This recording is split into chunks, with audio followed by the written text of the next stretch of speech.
You heard it, the Seattle housing market is normalizing. Now, if you are a seller, that very phrase can either be comforting or kind of terrifying. This year, you don't have 20 offers in 2 days by default anymore, but also you're not in a crash. In this video, I'm going to walk you through 5 things you must do to sell your Seattle or Eastside home for top dollar in a balanced market. Hey, Ravi Ramachandran with the Rams Group here. My wife Sijy and I help sellers, buyers, and relocating families make smart moves in the Seattle and Eastside areas. If you are thinking about selling this year, maybe to move up, downsize, or relocate out of the area, this video is specifically for you. Now, I'm going to give you a clear seller playbook for a normalizing Seattle market so that you can avoid sitting still and chasing price reductions. Painful. First, I'd like to let you know what normalizing really means. In the Seattle and Eastside areas, inventory has come up from the ultra low levels that we saw, and buyers have more choices. But demand is still solid and prices are expected to move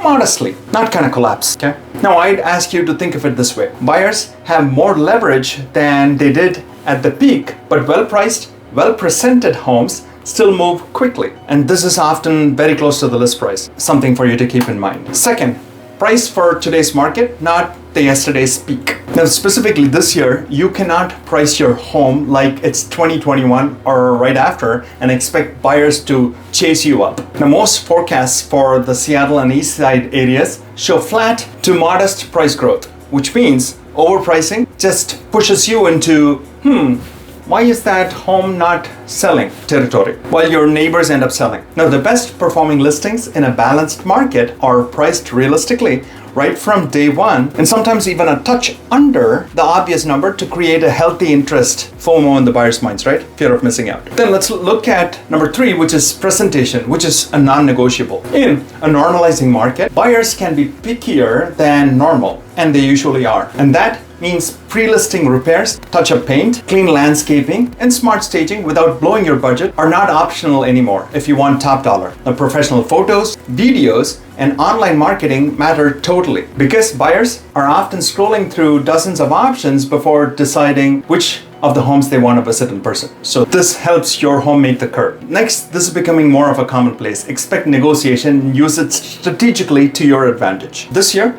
buyers know that they have more breathing room and they use it to their advantage. Now, as a seller, you're going to see more requests for inspection repairs, credits, and sometimes closing costs or help with the rate buy down, including small price reductions. These are all something that you have to go out expecting right out of the gate. And this makes sense, especially if you've been on the market a few weeks. Now, the key is to plan this up front. Build in room to negotiate, decide your non-negotiables, and use concessions strategically to keep the deal moving without giving it all away. Now, tying all this together is choosing an agent with an actual strategy, a sound one, that too. So find an agent with an actual 2026 seller strategy, not someone just throwing it on the MLS and hoping that it sells and praying. Now, in a more balanced market, your results come from pricing, positioning, and proactive marketing, not just hitting list so that it goes to a few websites and them coming and planting a sign in your yard. And that means a clear pre-launch plan, targeted digital marketing, open house strategy,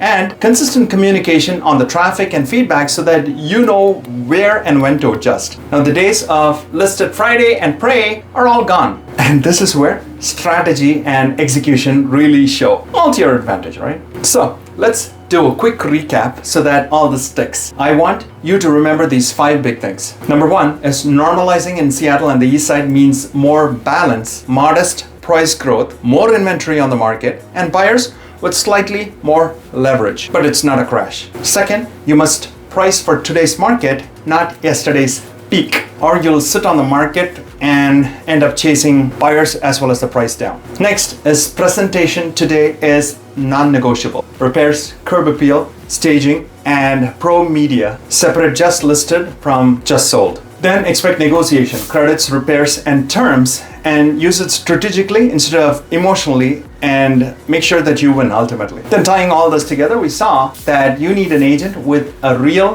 2026 seller playbook for Seattle and the East Side areas, not just someone with list and pray approach. Make sense? So all that said, if you are thinking about selling your home in Seattle or East Side in 2026, don't just guess your wade through, especially in a normalizing market. Feel free to call, text, direct message me, or grab a spot on my calendar and we'll build a custom Seattle Eastside seller plan for you. We'll specifically go over pricing, prep, the timeline, and marketing that we do specifically to target every individual buyer out in the market for your home so that you can hit it out of the park with confidence and a clear strategy. And if you want more straight talk videos like this on the Seattle housing market as well as the East Side, moving up or moving out of the area, make sure you subscribe to our channel so that you don't miss the next one, okay? I'll talk soon.